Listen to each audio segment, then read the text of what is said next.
नमस्कार दोस्तों, इस वक्त की तमाम बेहद ही बड़ी खबरें सामने निकल के आ रही हैं। लेटेस्ट अपडेट है इस वीडियो में शामिल किए गए दोस्तों, जहां पर पहली बड़ी खबर में आप लोगों को बताएंगे सीजीआई डी वाई चंद्रचूड़ ने आज योगी सरकार को एक बहुत बड़ा झटका दे दिया। योगी सरकार कांप गई है। जी हां दोस्तों, पूरी खबर जानेंगे। और वहीं आप लोगों को दूसरी बड़ी खबर में दोस्तों बताएंगे, अपडेट आ रही है, नेता विपक्ष राहुल गांधी ने आरएसएस के गढ़ में भरी हुंकार। आरएसएस के गढ़ में कांग्रेस पार्टी करेगी क्लीन स्वीप। जानेंगे पूरी खबर दोस्तों। तीसरी बड़ी खबर में यहां पर बात होगी, अमेरिका में कल वोटिंग हुई और आज नतीजे भी आ गए। जबकि बैलेट पेपर से वोटिंग हुई, भारत में भी बैलेट पेपर के जरिए वोटिंग की मांग उठने लगी है। जी हां दोस्तों, एक एक करके चलेंगे, हर खबर विस्तार से आप तक पहुंचाएंगे, खबरों में पढ़ेंगे दोस्तों। उससे पहले अगर आप लोग भी यही मानते हैं कि एक स्वस्थ लोकतंत्र के लिए निष्पक्ष चुनाव होना देश के अंदर बहुत ही जरूरी है, तो अभी इस वीडियो को लाइक कीजिएगा दोस्तों, और चैनल को फ्री में सब्सक्राइब करके कमेंट बॉक्स में भी सपोर्ट बैलेट पेपर कमेंट कीजिएगा दोस्तों। सीधे पहली बड़ी अपडेट की तरफ बढ़ते हैं। जी हां दोस्तों, सुप्रीम कोर्ट का योगी सरकार को बड़ा आदेश दे दिया। अब तक का सबसे बड़ा झटका, जिसके घर पर बुलडोजर चलाया उसे तुरंत 25 लाख रुपए दीजिए। सुप्रीम कोर्ट ने योगी सरकार को आदेश दे दिया है। जी हां दोस्तों, सुप्रीम कोर्ट ने यूपी सरकार को जबरदस्त फटकार लगाई और कड़ी आलोचना की है। सड़क चौड़ीकरण के लिए, मकानों के अवैध विध्वंस के लिए आलोचना की गई है। सुप्रीम कोर्ट ने कार्रवाई को अत्याचारी करार दिया है। सुप्रीम कोर्ट ने योगी सरकार को अत्याचारी कहा है। याचिकाकर्ता को 25 लाख का अंतरिम मुआवजा देने का निर्देश जारी किया गया है। जिम्मेदार अधिकारियों के खिलाफ में अनुशासनात्मक जांच के निर्देश दिए गए।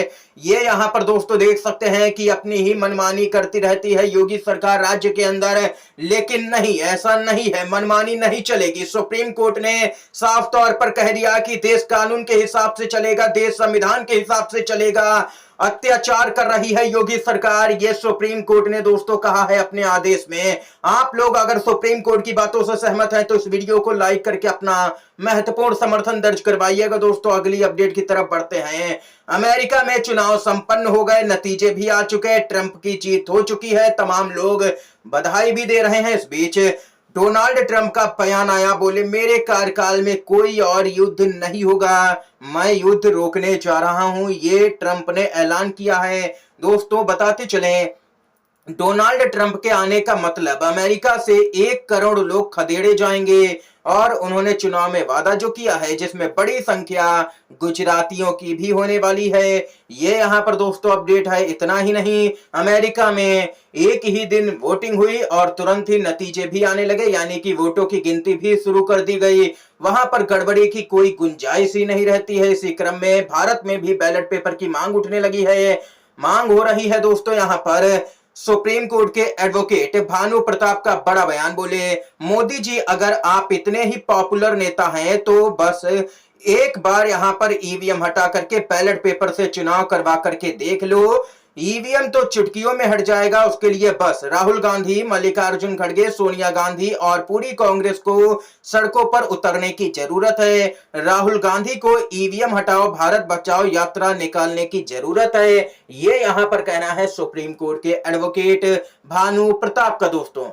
इसके साथ ही दोस्तों अगली बड़ी अपडेट की तरफ चलेंगे। उससे पहले अगर आप लोग भी भानु प्रताप की बातों से सहमत हैं तो अगर अभी तक इस वीडियो को लाइक नहीं किया है तो एक प्यार वाला लाइक वीडियो को जरूर ही कीजिएगा दोस्तों। अपडेट आ रही है, राहुल गांधी पहुंचे नागपुर महाराष्ट्र में। संविधान सम्मान सम्मेलन को संबोधित करते हुए लोकसभा में नेता प्रतिपक्ष और कांग्रेस के सांसद राहुल गांधी ने कहा कि जब आरएसएस और भाजपा के लोग संविधान पर आक्रमण करते हैं तो वे सिर्फ इस किताब पर आक्रमण नहीं करते हैं, वे हिंदुस्तान की आवाज पर आक्रमण कर रहे हैं। हमारे संस्थान संविधान से बने हैं, अगर संविधान नहीं होता तो कोई चुनाव आयोग नहीं होता। आरएसएस इस संविधान पर सीधे आक्रमण नहीं कर सकता। अगर वे इसके खिलाफ सामने से लड़ेंगे तो वे 5 मिनट में हार जाएंगे।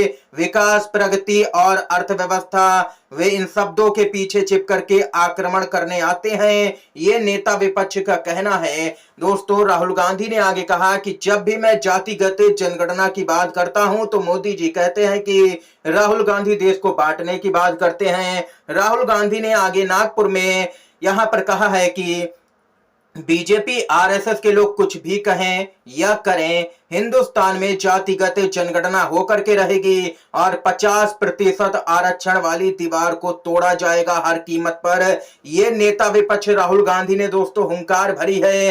देख सकते हैं कि आरक्षण बढ़ाने की बात यहां पर नेता विपक्ष राहुल गांधी कर रहे हैं, लेकिन भाजपा लगातार झूठ फैलाती है, जिसको यहां पर अब राहुल गांधी बेनकाब करते हुए नजर आ रहे हैं। दोस्तों सरकार में राहुल गांधी जैसे ही आएंगे, आरक्षण का दायरा बढ़ाया जाएगा, ये ऐलान यहां पर राहुल गांधी ने किया है। इसके साथ ही दोस्तों अपडेट आ रही है यूपी उपचुनाव से, जहां पर अंबेडकर नगर में समाजवादी पार्टी के कार्यकर्ता सम्मेलन में शिवपाल सिंह यादव ने कार्यकर्ताओं को संबोधित किया। उन्होंने सपा प्रत्याशी शोभावती वर्मा को जिताने की अपील की और कार्यकर्ताओं से जिले के बॉर्डर पर 20 नवंबर को सतर्क रहने को कहा है। सपा के नेता शिवपाल यादव ने कहा कि अगर कोई बेईमानी होती है तो सभी लोग कटहरी में जाकर के विरोध दर्ज करें। उन्होंने कहा है कि समाजवादियों का इतिहास है कि वे बेईमानी का डट करके सामना करते हैं और वे मुकाबला करने के लिए जेल जाने से भी नहीं डरते हैं। ये कार्यकर्ताओं में जोश भरा है। शिवपाल सिंह यादव ने दोस्तों बताते चले, उन्होंने साफ तौर पर कहा है कि अगर कहीं पर भी बेईमानी होती है तो उसका विरोध दर्ज करवाएं, मोर्चा खोलें। सपा के कार्यकर्ताओं को शांत नहीं बैठना है। अगर बेईमानी कहीं पर भी हो रही है तो उसके खिलाफ में आवाज उठानी है।